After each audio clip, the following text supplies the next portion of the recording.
missionário lá em Queimados, pastor Eduardo Gonçalves. Aplauda o Senhor pela vida dele. Foi a Camila que disse. Foi a Camila que falou que você já é membro aqui. Meu marido já é membro aqui.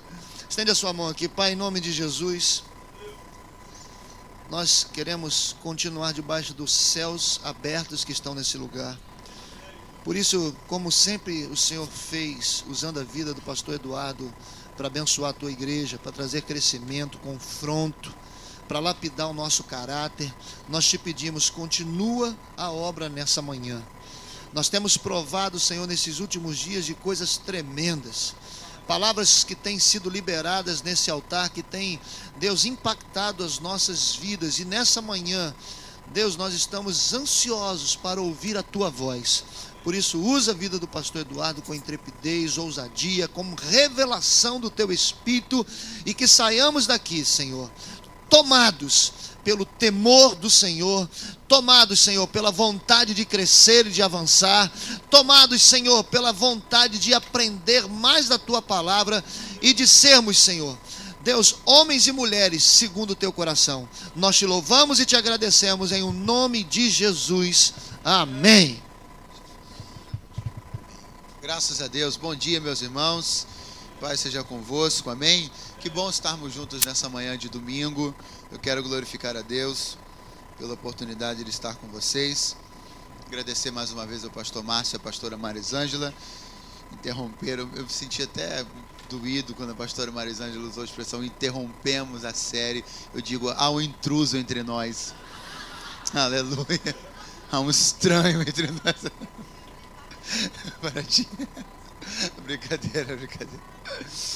Brincadeira, mas eu estou muito feliz de estar aqui hoje. É sempre bom rever todos vocês, é um prazer estar entre vocês. Eu quero ministrar da parte de Deus uma palavra de bênção, de vitória, e é verdade também que de confronto, de resposta, mas aquilo que não nos incomoda raramente nos transforma. Mas aquilo que comumente nos incomoda, normalmente nos transforma. A palavra de Deus, ela é extremamente poderosa, e eu creio que Deus tem algo para nós aqui nesta manhã. Eu gostaria que você abrisse sua Bíblia no Evangelho de Jesus, segundo escreveu João.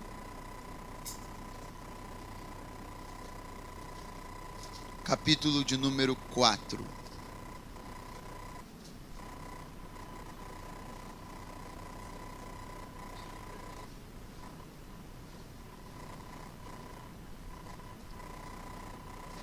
Evangelho de Jesus, segundo João, capítulo de número 4.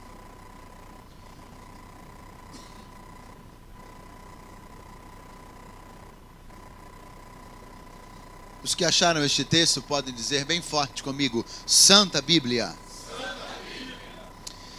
E quando o Senhor veio a saber que os fariseus tinham ouvido que Jesus fazia e batizava mais discípulos do que João, ainda que Jesus mesmo não batizava, mas os seus discípulos, deixou a Judéia e foi outra vez para a Galiléia. E era-lhe necessário passar por Samaria. Foi, pois, a uma cidade de Samaria, chamada Sicar, junto da herdade que Jacó tinha dado a seu filho José. E estava ali a fonte de Jacó. Jesus, pois, cansado do caminho, assentou-se assim junto da fonte. Era isso quase a hora sexta. Veio uma mulher de Samaria tirar água. Disse-lhe Jesus: dá-me de beber. Porque os seus discípulos tinham ido à cidade comprar comida. Disse-lhe, pois, a mulher samaritana: como sendo tu judeu me pedes de beber a mim, que sou mulher samaritana? Porque os judeus não se comunicam com os samaritanos. Jesus respondeu e disse-lhe: se tu conheceras o dom de Deus, e quem é o que te diz dá-me de beber, tu me pedirias, e ele te daria, melhor, tu lhe pedirias, e ele te daria água viva. Amém? Por favor, dê uma olhada novamente ao verso de número 4. E repita assim comigo: necessário passar por Samaria. Agora, olhe para o verso 5 e diga assim: foi, pois, a uma cidade chamada Sicar. Amém? Pai bendito, nós te glorificamos, te somos gratos, Senhor. Tua palavra não necessita de ajuda, tua palavra não necessita de intercessão, tua palavra não necessita de ser adicionada a ela nada mais, porque ela já é tudo o que precisa ser. Nós sim, Senhor, como ministros da tua palavra e como ouvintes da tua palavra, nós sim é que precisamos da tua ajuda, precisamos da tua graça, precisamos do teu poder. Fica conosco, ou melhor, continua conosco, porque a tua presença já tem nos marcado neste lugar, e nós bendizemos o teu nome por isso. Nos ajuda a compreender aquilo que o Senhor quer nos falar esta manhã, a fim de que sejamos ricamente abençoados e transformados pelo poder da tua palavra, em o nome de Jesus. Amém. Graças a Deus. Quantos querem ouvir a voz de Deus, digam amém. Amém. Graças a Deus. Bom, eu fiz aqui com você frisei aqui com você 2 detalhes em 2 versos, o 4 e o 5. O primeiro detalhe frisado foi no verso 4, onde o evangelista João disse que era necessário passar por Samaria.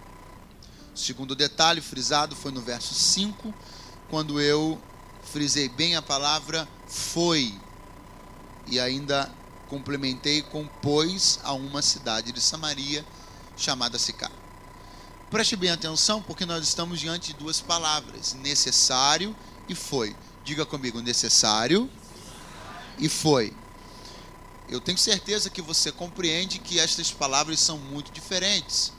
Elas têm um sentido muito diferente. Dentro do texto, elas trazem informações também muito diferentes acerca do que Jesus está fazendo aqui. No primeiro verso, verso 4, a palavra necessário está expressando uma coisa. Essa necessidade de Jesus passar por Samaria, embora provavelmente em algum momento você já tenha ouvido alguém falar e tenha até achado isso interessante e tenha dado até um glória a Deus, um aleluia, eu também já dei e não há mal nenhum nisso. Provavelmente você já tenha ouvido alguém dizer que esta necessidade de Jesus passar por Samaria tenha se dado propriamente pela samaritana. Mas longe de querer tirar esse sentido profético, poético ou espiritual, eu compreendo esta palavra num outro sentido, mas sobre a samaritana vamos falar depois. Essa necessidade que o verso 4 apresenta, ela é muito mais logística do que profética. Ela é muito mais logística, ela é muito mais uma questão da organização, da praticidade, do deslocamento de Jesus, do que propriamente de uma missão espiritual. A missão espiritual viria a se desenrolar depois, porque Samaria é um território muito grande. Não há muita especificidade em falar passar por Samaria. Especificidade há em falar foi, pois, a uma cidade de Samaria chamada Sicar. Aí há especificidade. Em relação a passar por Samaria, isso diz respeito apenas a um trajeto que para Jesus, que estava muito distante de alguns problemas de relacionamento que havia entre judeus e samaritanos, para ele era muito prático fazer a transição da Judéia para a Galiléia passando por Samaria, que era um caminho mais curto, mas evitado pela maioria dos judeus mais tradicionais, porque eles não gostavam muito de lidar com os samaritanos. Essa história é muito velha e é um pouquinho longa, não diz respeito propriamente ao nosso assunto. Basta que você saiba que havia um desconforto, uma rivalidade bastante acentuada entre essas 2 regiões, falando da Palestina, Galiléia, ou melhor, Judéia e Samaria. Jesus, como eu disse, muito distante disso, ele vai passar sem o menor problema. Agora, preste atenção, porque aí sim chegamos ao verso 5, quando a Bíblia diz que ele foi, pois, a uma cidade. Enquanto a palavra necessário expressa aquilo que é de fato imprescindível fazer, a palavra foi já expressa uma outra coisa. Ir é uma questão que nós decidimos independentemente de força de necessidade. E ir a uma cidade de Samaria é uma ação bem mais pontual, bem mais específica. Eu vou dar um exemplo do que eu estou dizendo. Pode ser que eu, para chegar em algum lugar, precisasse passar por Vila Isabel. Ok, preciso passar por Vila Isabel. Mas passando por Vila Isabel, eu decidi vir a esta rua Silva Pinto. É uma outra questão. Vir a esta rua já não era necessário. Passar pelo bairro, sim. Vir à rua, não. Aí já foi uma atitude planejada. Quem compreende o que eu estou dizendo aqui, diga amém. Então olha o que Jesus está fazendo. Está decidindo, estando num território bastante amplo, que é o território de Samaria, visitar e ir a uma cidade chamada Sicar. Essa cidade é uma cidade fantástica, porque ela tem muita história. Esta Sicar é a mesma Siquém registrada no livro de Gênesis. A Bíblia diz que Jacó havia saído da casa de Labão sobre uma ordem de Deus de voltar a Betel, onde ele havia tido um encontro com o Senhor, e ali erigir um altar ao Senhor Deus. Ele sai da casa de Labão e ele vai passar por uma cidade chamada Siquém, que é a mesma Sicar de João 4. É apenas uma mudança em algumas letras nas linguagens originais, mas é a mesma palavra, é a mesma cidade. Siquém é a mesma Sicar. Então essa cidade, ela é muito tradicional, muito histórica e muito antiga. Ela tem muito significado dentro da palavra e ela foi alvo e território de muitas coisas que Jesus precisava e desejava resolver. O encontro com a samaritana, ele é muito emblemático. O encontro de Jesus com a samaritana faz parte, na verdade, de um projeto e de um plano muito maior do que algo individual. Algo individual já é por si poderoso. Quando Deus liberta uma pessoa, até porque a Bíblia diz que uma alma vale mais do que o mundo inteiro. Então, quando Deus faz a obra na vida de uma pessoa, isto por si só já é poderosíssimo. Mas na maioria das vezes, o interesse de Deus começa comigo, mas ele se expande para muito mais além de mim. Vai para minha família, meu setor de trabalho, minha rua, meu bairro, minha cidade e até uma nação inteira pode ser influenciada a partir daquilo que Deus faz na vida de uma pessoa. Então compreenda que o encontro de Jesus com a samaritana foi um start, foi o começo de algo muito maior, que Jesus decidiu resolver em Sicar como um todo, que irradiaria para Samaria como um todo, porque Sicar era um lugar que abrigava velhos problemas. Repita comigo, velhos problemas. Mas Jesus tem solução, tanto para velhos problemas como para novos problemas, e tem interesse de resolver a ambos, porque coisas mal resolvidas do passado vão influenciar o presente e comprometer o futuro, mas quando Jesus de fato e de verdade entra na nossa vida, tudo para ele faz parte do seu raio de ação. Velhos problemas, novos problemas e até os problemas que eu nem sei que vou passar, ele já está de olho e já provê um jeito de resolver. Oh, bendito seja o seu nome. Aleluia. Esse é o nosso Deus. Esse é o nosso Deus. E aí vem Jesus nesse lugar cheio de significado, cheio de história. Essa cidade Siquém fica num vale entre o monte Gerezim e o Monte Ebal, que são dois montes com muita história. Eu vou repetir essa cena. A cidade de Siquém fica num vale entre o Monte Ebal e o Monte Gerezim. Ela está literalmente num vale. Como você deve se lembrar, esses dois montes têm uma história muito tremenda na Bíblia. Porque durante a peregrinação dos filhos de Israel no deserto, lembre-se que o Senhor, uma certa vez, mandou que Moisés mandasse 6 representantes da tribo de Israel, da nação de Israel, dentre as 12 tribos, para o Monte Gerezim, e 6 representantes para o Ebal. 6 deles deveriam liberar uma palavra de bênção, 6 deles liberariam uma palavra de maldição. Então veja aonde Siquém está. Ela está num vale entre a bênção e a maldição. Eu vou repetir isso aqui. Olha onde Siquém está. Siquém está localizada num vale e ela está literalmente entre a bênção e a maldição. É esse lugar que Jesus decidiu visitar.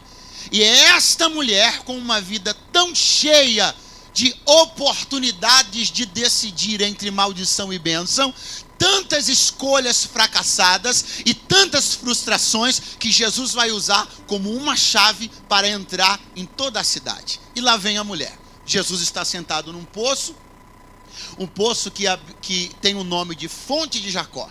Jesus está sentado num poço e lá vem a mulher samaritana que saiu de lá da aldeia num horário incomum para fazer a sua retirada de água na fonte de Jacó. Quando ela chega, Jesus, cansado da viagem, segundo o evangelista João narra, está sentado no poço. Ela vem, Jesus olha para ela e diz assim: mulher, dá-me de beber. Que coisa estranha e que fato esquisito não foi isso para a mulher.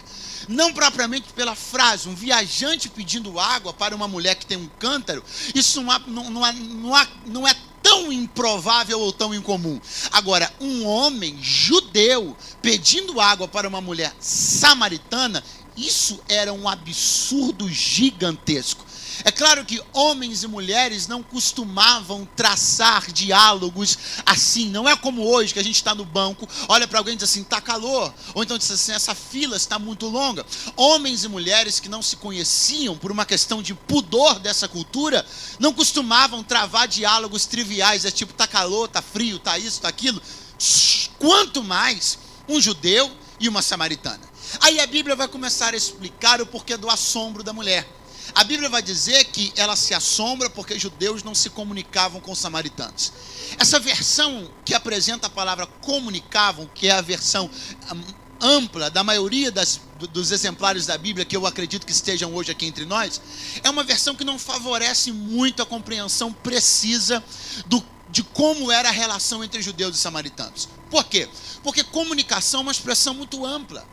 E a Bíblia, não a Bíblia, mas a história do que se conhece entre esses dois povos diz que eles sim tinham algum tipo de comunicação. Até porque eles tinham relação comercial. E fale para mim como é possível manter relações comerciais com alguém sem se comunicar. Como é que você vende uma coisa e o outro vai comprar sem trocar uma palavra com ele?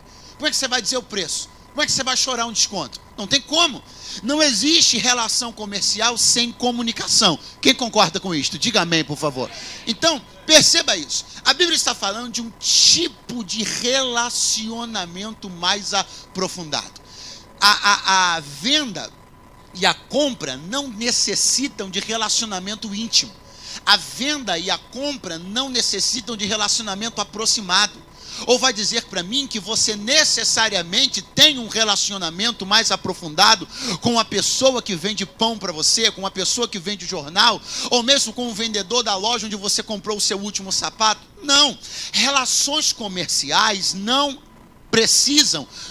pedem relações mais aprofundadas. Na verdade, na maioria das vezes, as nossas relações comerciais são até muito frias, são até muito superficiais. Com profundidade, a gente se relaciona com amigos, a gente se relaciona com família.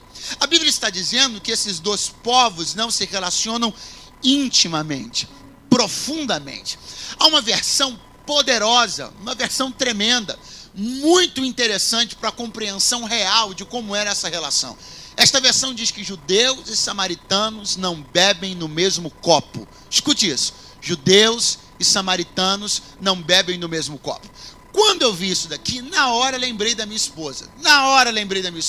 Porque minha esposa não bebe no copo que ninguém estiver bebendo. Mas de jeito nenhum, de forma nenhuma, nem pai, nem mãe, ninguém. Mas no meu, ela bebe. Sabe por quê? Diga aleluia, por favor, meu irmão. Diga glória a Deus. Mas por que isso acontece? Isso é intimidade. É claro que talvez não com o pai ou com a mãe, talvez você não seja tão esquisito assim, mas pelo amor de Deus, imagine que você está, não é? Imagine que você está num restaurante e você percebe que a pessoa da mesa do lado acabou de devolver um copo, e o garçom pegou o copo, colocou na bandeja, e você foi e acabou de pedir um refrigerante. O garçom pega aquele copo, que acabou de ser usado na outra mesa, põe em cima da sua mesa, enche de refrigerante e te dá. Você vai beber? Não vai, porque nós não usamos copo de quem a gente não tem intimidade. Agora veja bem, por exemplo, como é a relação de filho com mãe. Filho recém-nascido. Meu irmão, é uma coisa que você... ela não bebe só no mesmo copo, ela come no mesmo prato, ela larga, ele come, ele larga, ela come. É uma festa, não é verdade? Ela dá comida, a comida cai da boca, ela ampara, bota na boca dela, é uma coisa terrível. É uma visão tenebrosa. A papinha vem escorrendo, a mãe... É lindo. Não é verdade? Agora diga para quem está ao seu lado aí, ó, isso é intimidade.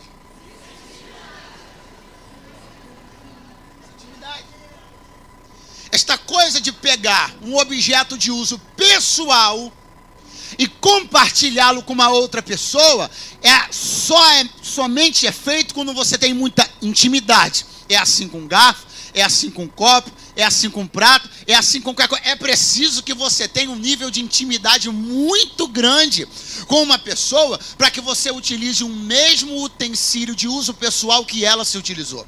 Agora, olha então o que a Bíblia está dizendo. Qual foi o susto da mulher? O susto da mulher é porque Jesus está pedindo para beber água. Ela está olhando, está vendo que Jesus não dispõe de cântaro. Ele não dispõe de recipiente nenhum. Então, pera lá. Tanto ela verificou isso, porque na hora que ele diz que ele pode dar água para ela, ela diz assim, o poço é fundo e você não tem com quê? Com o quê? Então ela já tinha percebido que ele não dispunha de recipiente nenhum. Então, por que ela se assusta? Ele é judeu e está se dispondo a beber água usando o mesmo recipiente que eu uso. É isso que ela está assombrada. Ela está olhando para ele e está dizendo, ele não tem copo, ele não tem cântaro. Se ele quer beber da água que eu vou tirar, ele ficou doido. Ele não sabe que os judeus não usam o mesmo recipiente que nós usamos? A coisa era tão séria que eu vou dar um exemplo para ficar claro aqui. Jamais, por mais que você ame, que você goste do seu cachorro, do seu gatinho, jamais você iria pegar a vasilha de água do seu cachorro, ia pegar água de lá e ia beber. Pelo amor de Deus, você jamais faria isso.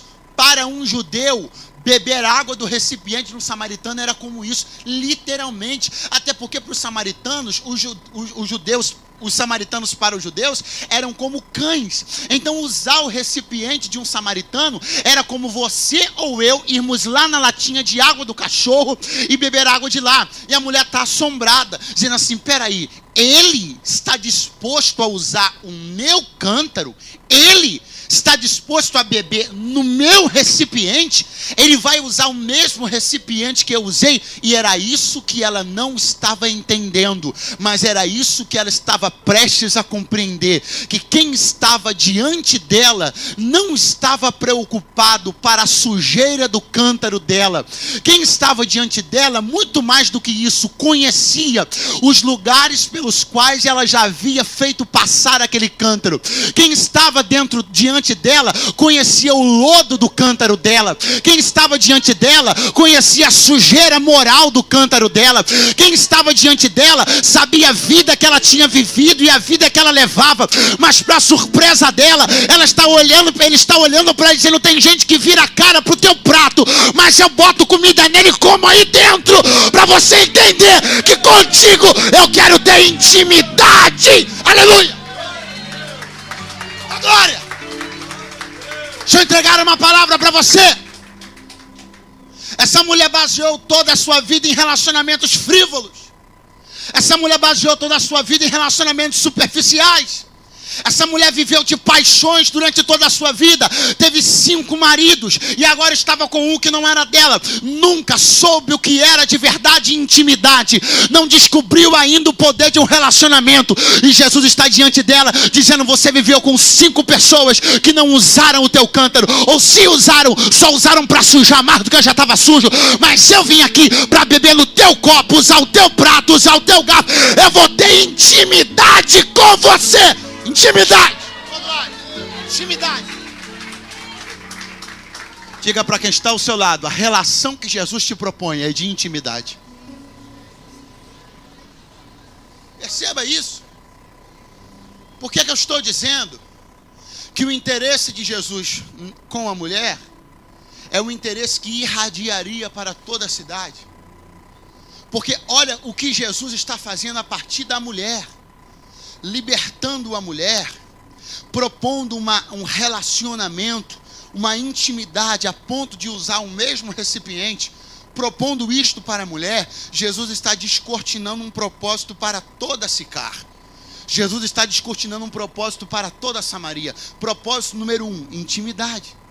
Você precisa entender que a intimidade de Jesus ela é marital.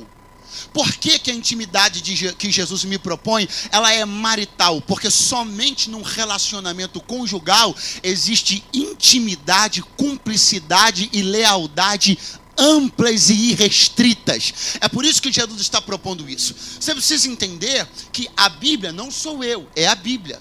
A Bíblia chama, Deus chamou várias vezes os ídolos que Israel adorava de amantes. Não fui eu, foi a Bíblia. Se você acha essa palavra forte, discuta com a Bíblia.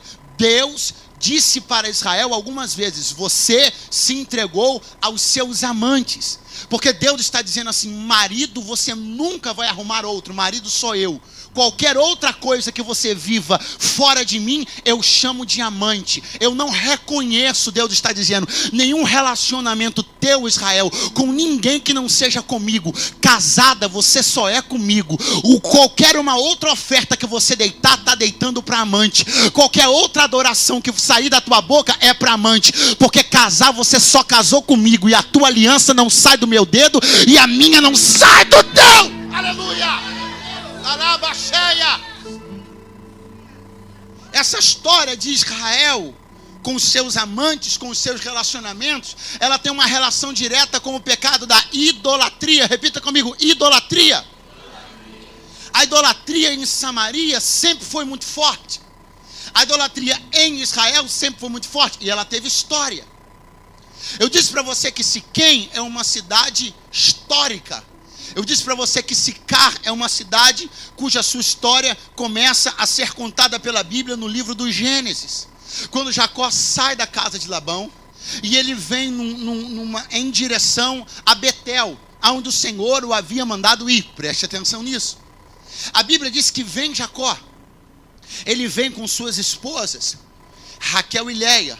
Ele vem com as concubinas e ele vem com todos os seus filhos. E vem todos eles na caravana saindo da casa de Labão sob uma palavra de direção. Qual foi a palavra de direção? Deus havia dito: vá a Betel e ali levante um altar para mim, o Deus que te apareceu em Betel. Aí vem Jacó. Jacó decide dar uma paradinha em Siquém. Ele olha para Siquém, um homem de negócios, percebe facilidade para os negócios em Siquém, começa a fazer negócios em Siquém e compra a cidade. A Bíblia diz que quando ele chega em Siquém, ele levanta um altar. E esse altar que Jacó levantou era razão de orgulho para Siquém até os dias da mulher samaritana. Andasse você e eu pelas ruas de Siquém, nos dias de Jesus e da mulher samaritana, pergunte para os moradores da cidade quais são os orgulhos que vocês têm a respeito da cidade. Um dos orgulhos, sem dúvida, eles diriam que era esse: aqui foi o lugar onde o pai Jacó levantou o seu primeiro altar quando ele saiu da casa de Labão, indo até Betel. Eles tinham muito orgulho disso. Mas preste atenção como essa história nos ensina uma lição poderosa. Porque a Bíblia diz que quando Jacó levantou esse altar, ele cumpriu todo o rito. Repita comigo: rito. Toda a questão litúrgica e ritualística de um sacrifício, ele fez. Mas se você olhar para o texto, você vai perceber que não houve, eu disse que não houve nenhuma manifestação da parte de Deus. Um altar é um lugar de relacionamento. Altar é uma interface entre o homem e Deus. Altar é um lugar de relacionamento. Altar é um lugar de via de mão dupla. Eu chego no altar e faço a minha parte. Trago a lenha, trago o fogo, trago o sacrifício, que são a adoração. E logo em seguida, Deus faz a parte dele, como já fez hoje aqui. Derrama da sua presença, da sua graça, da sua glória, do seu renovo. Quem sentiu isso aqui, diga amém. Mas olhe só para o altar que Jacó levantou em Siquém. Jacó fez toda a parte dele, mas Deus não fez nada. Aí eu disse: por que, Senhor? Se Jacó fez tudo, todo o rito foi cumprido, todo o trâmite, toda a praxe foi cumprida, por que o Senhor não apareceu? Eu entendi uma coisa. Porque qual foi a ordem do Senhor, pastor Márcio? Saia de Labão, da casa de Labão e vá. Quando você chegar em Betel, você levante um altar. Quando Jacó chegou em Betel, tempos depois, ele cumpriu o mesmo rito que cumpriu em Siquém. Mas foi outra história. A Bíblia diz que Deus se manifestou no altar que Jacó levantou. Eu digo, Deus, a mesma coisa que ele fez em Siquém, ele fez em Betel. Por que o Senhor apareceu em Betel e não apareceu em Siquém? Tinha lenha em Siquém, tinha lenha em Betel. Tinha fogo em Siquém, tinha fogo em Betel. Sacrifício em Siquém, sacrifício em Betel. É porque o Senhor disse para mim, você pode pegar o modelo correto, mas se aplicá-lo no lugar errado, não adianta coisa nenhuma. Você tem que fazer a coisa certa no lugar certo. Tem muita gente que está agora com fogo, cutelo, sacrifício, está tentando de tudo e Deus não aparece. Por quê? Está fazendo a coisa certa no lugar errado. Agora você está em Betel, é por isso que está funcionando. Você está em Betel, é por isso que está funcionando. Aleluia! Põe a mão no ombro de quem está do seu lado e diga, você está em Betel, por isso que está funcionando. Diga. Tem gente que não está entendendo. Por que é que eu não consigo progredir se eu estou fazendo tudo certo? Porque você está no lugar errado. Por que eu não consigo avançar se eu estou fazendo tudo? Eu li a cartilha, estou executando a cartilha de uma maneira primorosa. Por que é que não está evoluindo? Por que é que Deus não está selando? Porque você está fazendo a coisa certa no lugar errado. Quando nós fazemos a coisa certa no lugar errado, dá tudo errado. Agora, quando estamos no lugar certo, até o que era para dar errado, Deus confirma e acaba dando certo. Porque Deus é um Deus de endereços precisos. Deus não é um Deus de esquinas. Deus não é um Deus de ponto de referência. Deus é um Deus de endereço com rua, CEP, número de casa. Quando Ele me manda ir para um lugar, é para lá, não é para a esquina, é para lá. E se eu faço lá, vai dar certo. Você compreende isso? Vai dar certo. Quando Jacó levanta esse altar, você conhece a história. Jacó e a sua família viveram nos piores momentos da sua história em Siquém. Foi em Siquém que os filhos de Jacó se tornaram homicidas. Foi em Siquém que uma filha de Jacó se meteu num rolo que até hoje a gente não consegue entender muito bem se foi violência sexual, se foi... Não dá para entender. O fato é que foi um rolo, foi no mínimo uma relação não consensual. Foi um rolo sem mais tamanho. E tem muita gente que não está entendendo nada, porque tem altar, mas não tem proteção. Porque Jacó fez um altar, mas o altar não lhe protegeu em nada. A família estava perdida, os filhos enrolados, a filha desguarnecida. Peraí, mas tinha altar? Altar não traz proteção? Altar traz proteção quando erigido no lugar certo. Se erigido no lugar errado, não guarda, não traz proteção, não traz guarnição, não traz coisa nenhuma. Agora perceba isso aqui. O tempo vai passar e quando Jacó está passando por um determinado lugar, eu acho que ele botou a mão na cabeça e disse assim, eu acho que tem alguma coisa errada acontecendo aqui. Não é possível. Deus me manda sair, eu saio. Acontece esse monte de tragédia, parece que tem alguma coisa dando errado. Vou fazer uma coisa. Vou perguntar para o pessoal se por acaso eles não trouxeram alguma coisa da casa de Labão que possa estar trazendo um peso espiritual. Jacó olhou para o pessoal e disse assim, vem cá, por um acaso assim, não sei, de repente sem querer, né? De repente escorrega, cai na mala.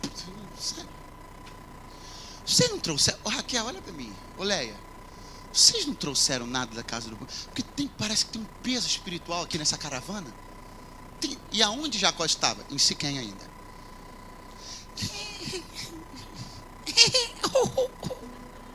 É porque a gente saiu de lá sem herança, sem posse, papai era rico e você saiu brigado com o papai, então a gente pensou que era legítimo que nós nos apossássemos de alguma coisa para poder usar aquilo como herança. Tá, e o que vocês se apossaram? A gente pegou uns ídolos lá. O quê?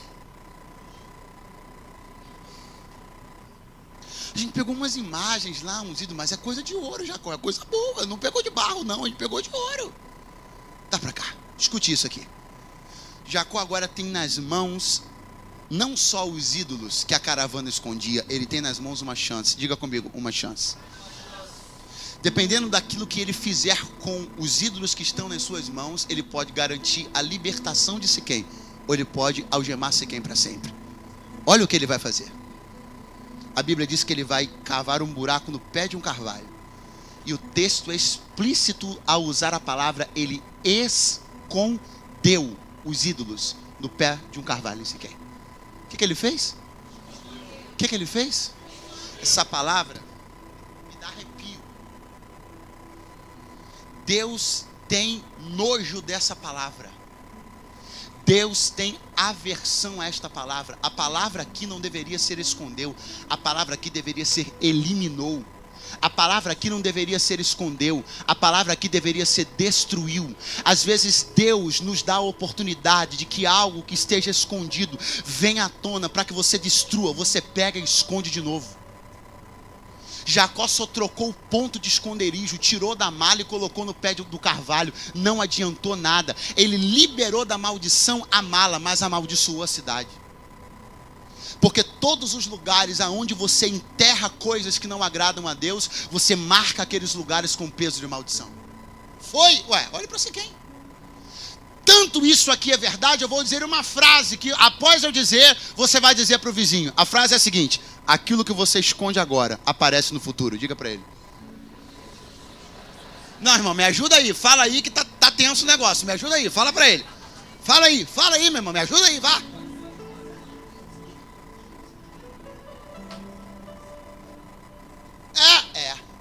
Aonde Jacó colocou os ídolos? Grite, no pé do carvalho. Aonde ele colocou? O tempo passou, o reino se dividiu. Samaria agora é a capital do reino do norte. O reino de Israel, com 10 tribos, capital em Samaria.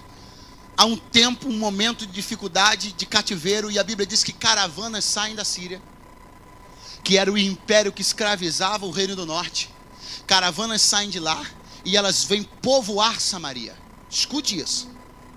Só que a Bíblia diz que cada uma das caravanas que saem de lá e vêm habitar em Samaria, cada uma delas traz consigo o seu ídolo. Pelas contas que se faz, foram 5 caravanas. Cada uma das 5 caravanas trouxe consigo um ídolo. Então, quantos ídolos entraram em Samaria trazidos pelas caravanas da Síria? Quantos ídolos? Quantos ídolos? Repare isso, eu disse que aquilo que você esconde aqui, aparece no futuro. Jacó esconde os ídolos no pé do carvalho, e agora de uma maneira ostensiva, a Síria está trazendo carregada no ombro os ídolos para dentro de Samaria. Não adianta. Quando você esconde aqui, de forma ostensiva, vai aparecer lá na frente. Só que isso vai piorar e vai culminar, graças a Deus, para a libertação lá em Samaria, lá em Siquém, lá em João 4. Porque quando Jesus entrou lá no capítulo 4 de João, em Siquém, Jesus entrou farejando idolatria. Que isso, pastor? Que palavra ruim. É a melhor que eu consegui usar agora. Jesus entrou sentindo cheiro de idolatria. Jesus entrou esse cara assim, ó. Algum de vocês sabe onde é que tem um carvalho aqui? Vocês sabem por acaso se tem um carvalho aqui? Carvalho muito antigo, carvalho do tempo de Jacó. Ah, mas não sabe não, deve estar por aí. Estou sentindo um cheiro de alguma coisa. Não tem problema não, se eu não achar o carvalho, eu vou achar a samaritana. Achando a samaritana, eu acho o carvalho. Como que pode isso? Olha como Jesus está diante da samaritana, e olha o que eu disse para você. A samaritana era só o começo, era uma chave. A partir dela, Jesus irradiaria libertação para toda a Samaria. Samaria estava sob a influência de 5 ídolos. Samaria estava sob a influência de 5 amantes. Aí Jesus olha para a samaritana e pergunta: mulher, aonde está o teu marido? Senhor, eu não tenho marido. Tu disseste bem, porque tu já tiveste 5. Quantos tu tiveste? Quantos tu tiveste? Mas não tem problema, porque agora você sai daqui casada, porque os ídolos que Jacó escondeu e a Síria trouxe, eles se revelaram nos teus 5 maridos. Mas eu vou jogar os 5 no chão e vou te dar um casamento de verdade.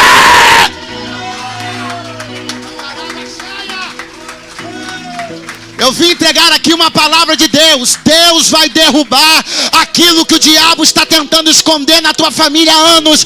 Através de você, Deus está dando um passaporte de libertação para toda a tua casa. Quem acredita, levanta a mão para o céu. Faz barulho de glória.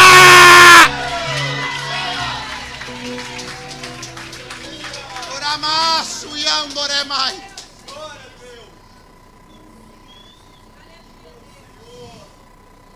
Ah, então, se você conhecesse samaritana, do dom que eu tenho, tu é que me pedirias água, eu te daria água viva. E sabe de uma coisa mais? Tu nunca mais teria sede. Ela, opa, como é que é? Nunca mais vou ter sede. Perceba como ela se anima com a ideia. A pastora se anima com a ideia, ela diz assim: se eu nunca mais vou ter sede, nunca mais vou precisar vir tirar água, isso será muito bom. E você já está pensando, preguiçosa, sem vergonha, não quer mais ir no poço? Você está pensando, olha só, o que chamou a atenção dela foi a possibilidade de ser livre do trabalho de ir até o poço. Não. O que chamou a atenção dela foi a possibilidade de ser livre da vergonha de ir até o poço. Fala para quem está ao seu lado, livre da vergonha, não livre do trabalho. Diga para ele.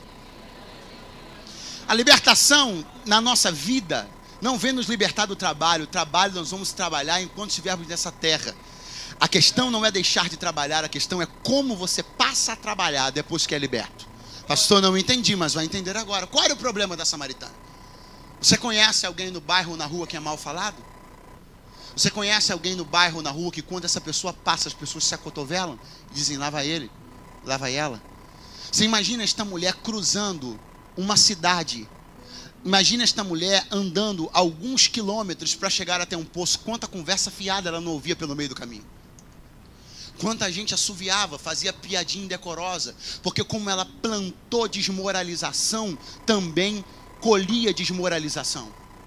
Como ela plantou falta de vergonha, também colhia falta de vergonha. Porque é assim, as piadas que a gente ouve são fruto direto da vida que a gente vive. Eu vou repetir isso aqui, eu sei que não é fácil de ouvir, mas as piadas que a gente ouve são fruto direto da vida que a gente vive. Então o problema desta mulher era continuar fazendo aquele caminho, mas olha o que ela está percebendo agora. Ela está percebendo que não vai mais precisar ir lá. Mas esta não é, na verdade, este não é o cunho da libertação de Jesus. O que Jesus faria por ela não era que ela não fizesse mais aquele trajeto. Ela faria o mesmo trajeto, mas faria de outra maneira. Escute isso aqui, porque tem gente que não está entendendo, diz assim, puxa, eu vim para a igreja, me batizei, fui liberto, o mesmo ônibus que eu pegava eu continuo pegando, o mesmo carro que eu andava eu continuo andando, a mesma casa que eu morava eu continuo morando, o mesmo lugar onde eu batia ponto no cartão que eu trabalhava, então o que é que mudou? O que muda não é o trajeto que você faz, o que muda é o jeito que você faz o trajeto. Aleluia! Escute isso aqui. No outro dia, você sabe o que a samaritana fez? Um dia depois de ser liberta, pegou o cântaro e foi beber água. Só que a conversa mudou. Um dia antes, ela pegava o cântaro e ia para o poço ouvia assovio. Um dia antes, ela pegava o cântaro e ia para o poço e ouvia piada. Um dia antes, ela pegava o cântaro e ia para o poço e ouvia conversa fiada. Um dia depois de Jesus, ela pega o cântaro, vai para o poço e tem gente dizendo, olha lá, missionária, olha o que Jesus fez na vida dela. Olha que a trajetória vai continuar a mesma, mas você vai fazer ela de cabeça erguida. Vai fazê-la de cabeça erguida. Suba no mesmo ônibus, mas suba de cabeça erguida. Entre no mesmo metrô lotado, mas entre de cabeça erguida. Porque Ele nos transportou do império Ele nos retirou do império das trevas e nos transportou para o reino do Filho e do seu amor. Você pode continuar andando no mesmo ônibus, mas foi transportado de um reino para outro. Você agora está no reino do Filho e do seu amor. Você pode continuar fazendo compras no mesmo supermercado, mas o seu reino mudou. Agora você pertence ao reino do Filho do seu amor. Ela está interessada. Muito interessada. Ela diz, então se é para eu não vir aqui mais, eu quero esta água. Jesus disse, tu queres? Quero. Então segura aí, porque eu vou exigir de você uma coisa muito simples. É mesmo, Senhor? Qual? Você quer água? Quero. Ok. Vai na cidade, chama o teu marido e vem aqui. Senhor, não pode ser um tio, eu tenho um tio aposentado que uma hora dessa ele não está fazendo nada. Vai na cidade e chama o teu marido. Senhor, eu tenho um sobrinho que joga PlayStation o dia inteiro, ele não está fazendo nada essa hora. Eu não posso vir com ele não, você não está entendendo. Eu estou pedindo a você, samaritano, uma coisa muito simples. Eu quero que você vá à cidade e você faça um trajeto de 700 metros. O que é 700 metros? Para encontrar com Jesus? Nada. Jesus está pedindo assim, saia daqui, ande 700 metros, pegue o seu marido, volte 700 metros e venha aqui junto com ele. E aí eu dou o que você quer. Escute isso aqui. A samaritana viria a dizer, segundos ou minutos depois, não tenho marido. E Jesus viria a dizer, disseste? Então eu estou concluindo uma coisa. Jesus, quando pediu que ela viesse com o marido, já sabia que ela não tinha. Que Que Jesus é esse? Que me pede o que eu não tenho, sabendo que eu não tenho. Sabe por quê? Às vezes alguém te pede o que você não tem. Sabe por que às vezes Deus te pede o que você não tem, sabendo que você não tem? Porque tem gente que Deus sabe que ele não tem, mas ele não admite que não tem de jeito nenhum. Ele morre dizendo, até esse dia a samaritana, se perguntada, diria, tenho marido, tenho marido, tenho marido, tenho marido, tenho marido, tenho, não admite que não tem. Aí vem Jesus brilhando como o sol da justiça, dizendo, mente na minha cara agora que eu quero ver. Chama o teu marido. Senhor, eu não tenho marido. Samaritana, tu começou muito bem, porque o melhor jeito de ter a vida mudada é começar admitindo quem não é, o que não tem e o que não pode. Desce do pedestal da tua arrogância e hoje diz pra ele quem você não é e o que você não tem, porque enquanto eu continuar mentindo sobre mim mesmo, eu vou ficar parado, mas quando eu admito meu fracasso, Deus começa a me fazer avançar. Aleluia!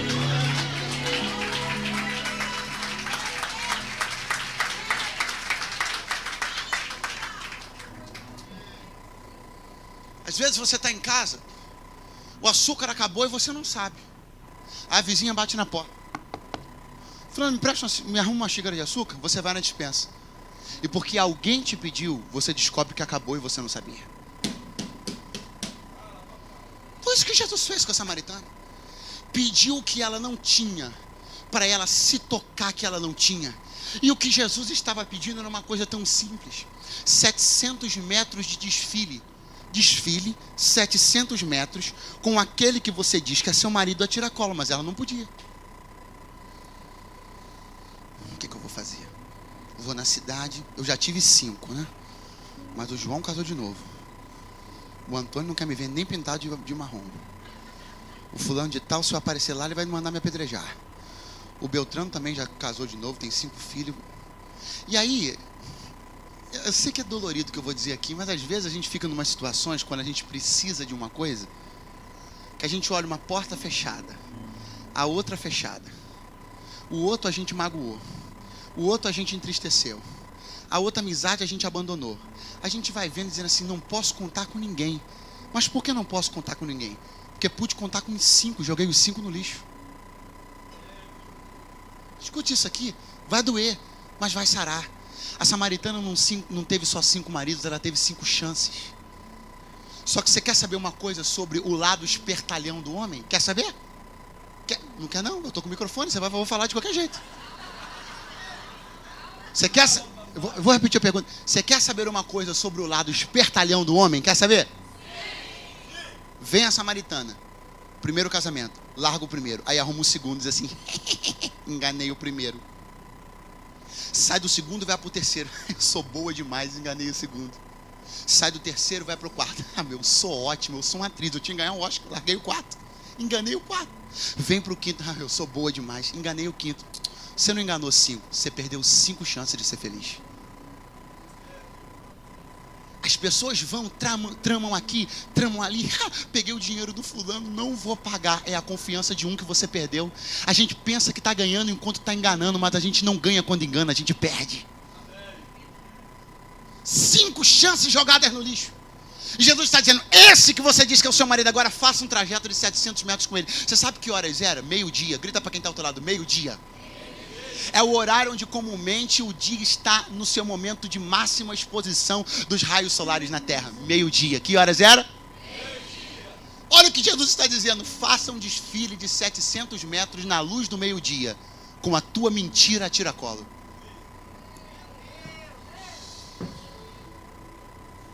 Toca esse negócio mais alto, é que eu vou precisar. Faça um desfile de 700 metros na luz do meio-dia, com a tua mentira a tiracolo. Você quer ouvir uma coisa aqui? Se fosse meia-noite, ela ia lá e pegava ele. Porque geralmente quem não anda em sinceridade anda de noite. Porque geralmente quem tem o que esconder anda na calada da noite. Agora eu vim aqui entregar uma palavra de Deus para você. E a palavra de Deus é essa. Você acha que isso é vida? Você acha que é vida andar escondido? Você acha que é vida ter que marcar encontro na madrugada, dentro de estacionamento, entrando em táxi, com vidro fumê para dentro de motel? Você acha que isso é vida? Eu vim aqui entregar uma palavra de Deus. Eu vim dizer que o que Deus tem para você é de noite, é meio-dia, 3 horas da tarde, é 9 horas. Porque a Bíblia diz que quem anda em sinceridade, anda seguro. Seguro. Eu tenho uma pergunta para te fazer. Se a Receita Federal bater na porta da sua empresa hoje, o que você vai fazer? Você manda o fiscal entrar e abrir tudo, porque você não tem nada para esconder. Diz assim: abre a janela, pode botar a luz do meio-dia, porque eu não ando na mentira. Ou será que você vai ter que... Pergunta aí para quem está do lado disso: é vida? Vida de verdade é andar na verdade da vida. Você sabe o que é que Deus tem para você? Levante a mão porque eu vou liberar. Deus tem para você uma vida franca. Deus tem para você uma vida limpa. Deus tem para você uma vida pura. Deus tem para você uma vida honesta. Deus tem para você uma vida que você desfile, seja com seu carro, sua casa, seja com o que for, ao meio-dia ainda chame todo mundo e diga: vem para a janela ver, porque eu não tenho nada para esconder em mim. Eu até tinha muita coisa para esconder, mas diante do poço encontrei a verdade, mudou a minha vida. Agora eu não escondo mais nada. Aleluia! Levante a sua mão e por alguns segundos glorifique o nome do Senhor.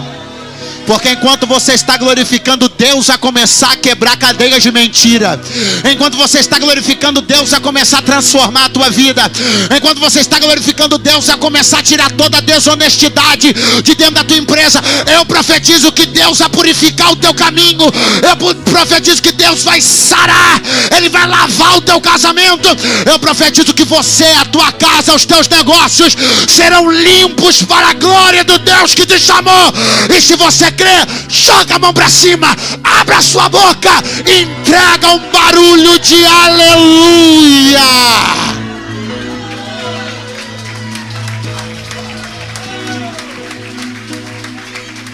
Fique de pé do seu lugar nesta noite. Fique de pé do seu lugar nesta manhã. Ora, man, taravaxé.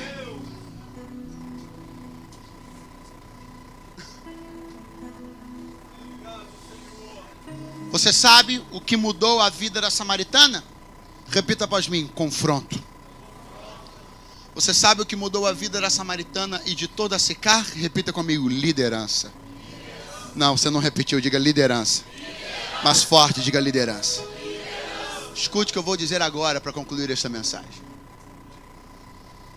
Eu só falei de um dos orgulhos de Sicar. Há muitos. Só falei de um.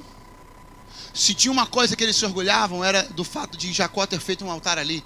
A outra coisa está explícita no texto, o fato de Jacó ter cavado um poço ali. Duas, mas havia outras. Eles inventavam um monte de mentira. Eles diziam que Abraão não levou Isaac para o Moriá, que ele levou Isaac para o Gerezim, porque eles tinham construído um templo no Monte Gerezim. Esse templo no Monte Gerezim foi construído debaixo de rivalidade. Porque nos dias da retomada de Jerusalém pelos filhos de Israel, a Bíblia diz que Zorobabel começou a edificar o templo e algumas pessoas queriam ajudar. E eles disseram: não, nós não queremos a tua ajuda porque vocês são samaritanos, vocês não podem colocar a mão aqui. Que um homem que era um judeu renegado, a Bíblia diz que ele subiu ao Monte Gerezim, ele construiu um templo lá. Ele construiu esse templo debaixo de uma rivalidade. Ele só fez isso porque ele não teve prazer, ele não teve espaço aonde ele queria. E eles tinham isso de uma maneira muito esquisita. E eu entendo uma coisa muito forte com a Bíblia.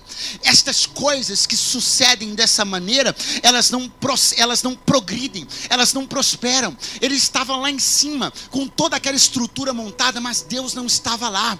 Eu estou falando para uma igreja que está construindo um templo, que vai começar a construir um templo. Então escute o que eu vou dizer aqui. Graças a Deus que as nossas, eu digo nossas porque me sinto parte desta igreja, as nossas motivações são as melhores. Sabe por quê, pastor Márcio? Construir templo não é tão difícil para quem tem muito dinheiro. O senhor sabe bem que existe gente pelo Brasil construindo catedrais em 3 meses, levando gente de ponta para lá, enchendo a casa. Encher a casa de gente não é difícil, o difícil é encher a casa de glória. Nós precisamos encher a casa de glória, e essa casa está cheia de glória. e a outra casa vai ser cheia de glória. Landarácia. Mas deixa eu concluir. Porque se havia uma coisa que eles se orgulhavam demais, era do fato de que os ossos de José estavam enterrados em Siquém. Porque você lembra, eu disse que Jacó comprou Siquém. Jacó comprou Siquém, e quando ele reencontrou José lá no Egito, quem está comigo, diga amém. Quando ele encontrou José lá no Egito, quando ele estava quase morrendo, Jacó disse assim: José, eu vou dar um presente para você. Nas minhas trajetórias, eu comprei uma cidade muito boa, lugar bacana, chamado Siquém, e eu quero dar esse lugar como herdade para você. E José ganhou de presente a cidade de Siquém como herdade. E o texto bíblico diz que quando José estava quase morrendo, lembre-se do que ele fez. Ele disse: o Senhor vai tirar vocês daqui. Mas quando ele tirar vocês, não me deixe aqui no Egito, não. Leve os meus ossos, que eu quero ser sepultado em Canaã junto com vocês. Quem lembra disso, diga amém. Aí Moisés vem saindo do Egito e traz a ossada de José. Moisés morre, Josué assume, e quando eles chegam em Canaã, Josué pega os ossos de José e sepulta. Aonde? Na cidade que ele tinha ganhado de presente. Que é a qual? Siquém. E aí eles estavam todos bobos, dizendo assim: a nossa cidade abriga a ossada de José. E quem é José? José é um dos maiores líderes políticos que o mundo antigo conheceu. E eles andam de um lado para o outro dizendo assim: aqui tem os ossos de... Vocês estão pensando o quê? Aqui na nossa cidade está enterrada a ossada de uma das maiores lideranças políticas do mundo antigo. Mas Siquém estava numa desordem espiritual. Siquém estava num desarranjo espiritual. Sabe por quê? Porque eu disse para você que o que muda a história de uma pessoa, de uma casa, de uma família, de um lugar, é liderança espiritual. Sabe o que Siquém tinha? A ossada de um líder. Eu vou repetir. Sabe o que Siquém tinha? A ossada de um líder. Escute isso aqui: ossadas de líder não levam povos à libertação. Ossadas de líder não promovem graça. Ossadas de líder não chamam a presença de Deus. Existe muita gente que está debaixo de lugares liderados por ossadas, e elas gostam de estar lá. Quer ouvir por quê? Porque ossada não chama atenção, ossada não disciplina, ossada não exorta, ossada não faz gabinete. Só que enquanto essas pessoas estiverem sob a liderança de um esqueleto, vão continuar mortas. Mas quem está debaixo de uma liderança viva vai viver também. Vai viver também. Vai viver também.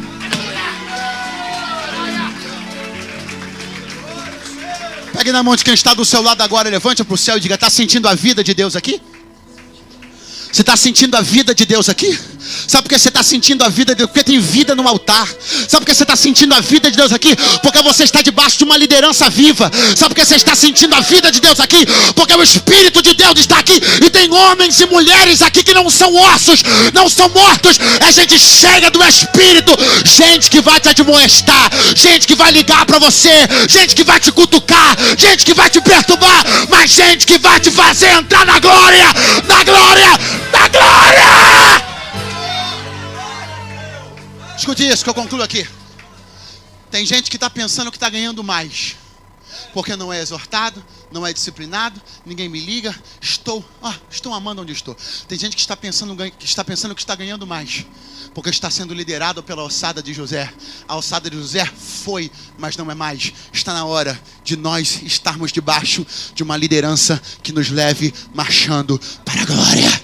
Levante a sua mão, eu libero uma derradeira palavra. Você viverá. Cada uma das algemas que Satanás colocou na sua vida um dia, elas serão quebradas. Todas as ciladas que ele armou vão ser despedaçadas, porque você está diante da presença de Jesus, e você está diante de um altar que funciona. Você está diante de uma liderança que funciona. Então levante a tua mão para o céu e sopra Satanás e para o CTI nessa manhã. Libera aquele brado de quem sabe que já é vitorioso. Libera aquele brado de quem sabe que é.